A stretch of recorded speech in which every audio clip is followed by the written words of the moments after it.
Good morning po sa lahat dyan, sa mga nakikinig, sa mga nanonood po, sa mga viewers ko. Magandang buhay po sa ating lahat. Kumusta na po tayo? Sana po nasa mabuti tayong kalagayan. Ito po, kanina po kagigising lang namin. Kasi medyo napuyat po kami kasi si Tito may sakit siya, nagtatai. So, hindi po siya nakatulog kahapon. Ngayon po, nandun siya sa kwarto niya. Katutulog lang. Kasi, magdamag siyang hindi nakatulog kasi nagtatay nga po. Yun. So, later po, dadali namin sa veterinary.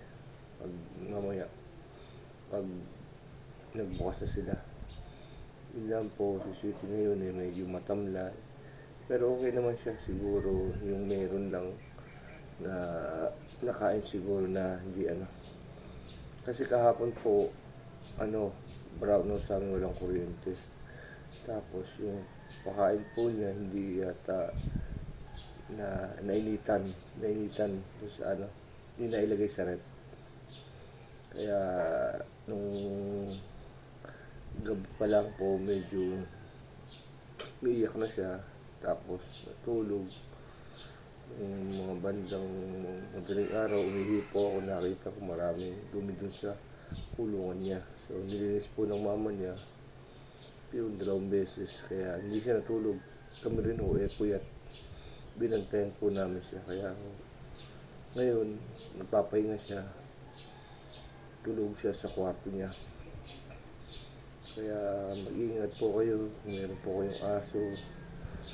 Lagi po titignan nyo yung pinapakain nyo. Kasi sa amin, nangyari kahapon, yun nga, hindi nainit yung pagkain niya. O hindi na ilagay sa rep yata. Tsaka dun sa inumin po, palaging lalagyan ng dextrose powder yung inumin niya. Tsaka yung lagay niya ng tubig, lagi yung lilinisan, palagi. Kasi sensitive po yung mga ganyang aso, lalo yung mga maliliit na breed na yan.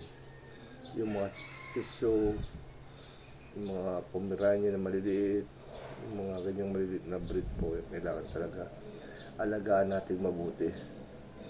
Kasi gaya sinabi ko doon sa una kong vlog na yung aso po ay kaibigan natin yan.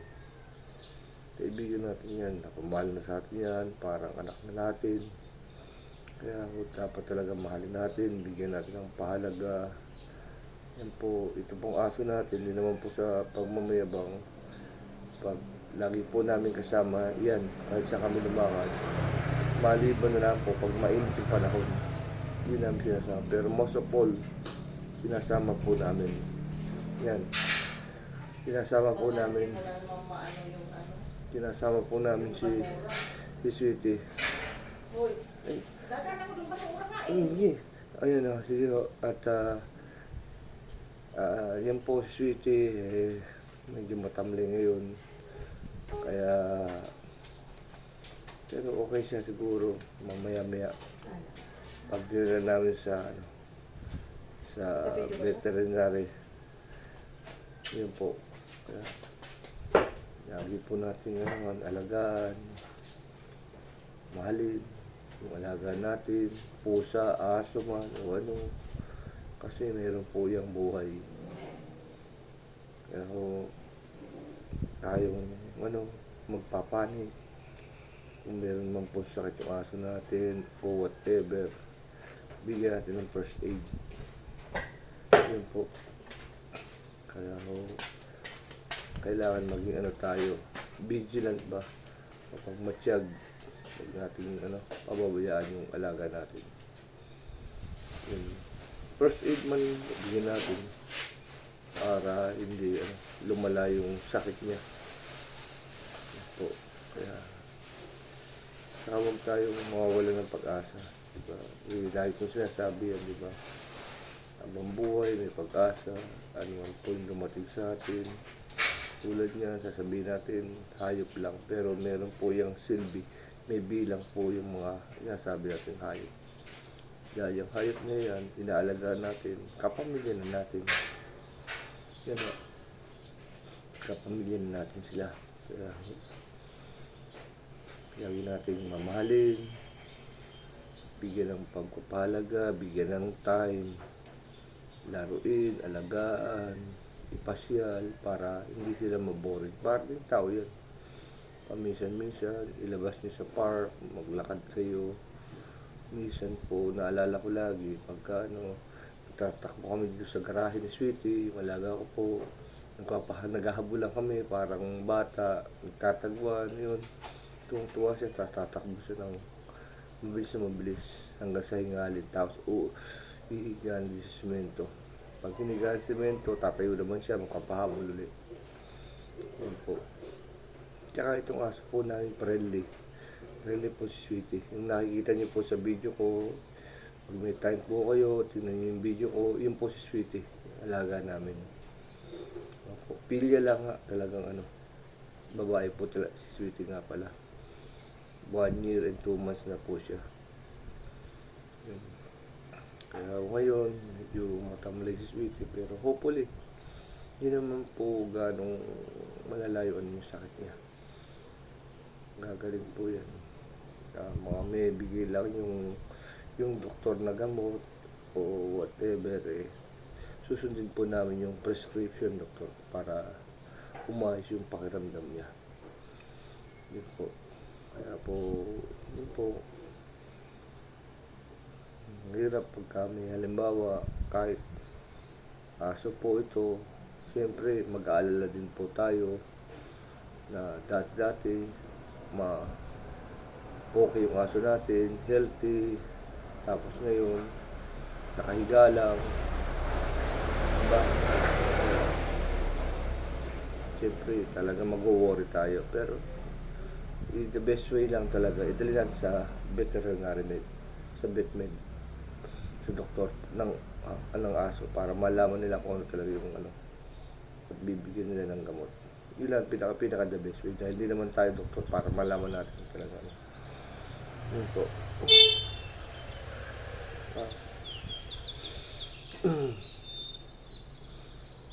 Kaya yun,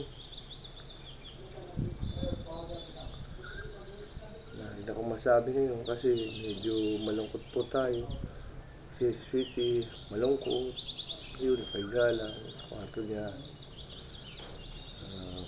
Sana po gagaling si Sweetie.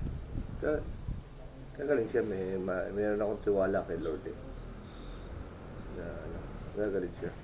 Nung binuhat ko nga po pala kay Sweetie, ang gaan niya, dati ang bigat niya. Ang laki kagad ng pinayat niya. Tapos kagabi nung ginawa na first aid, pinainom kagad namin ng yung dextrose powder. Inilusaw namin sa tubig para may masmusan po yung tiyan niya. Kasi iyak na iyak kagabi. Nakakaawa. Parang hindi siya makapagsalita siyempre.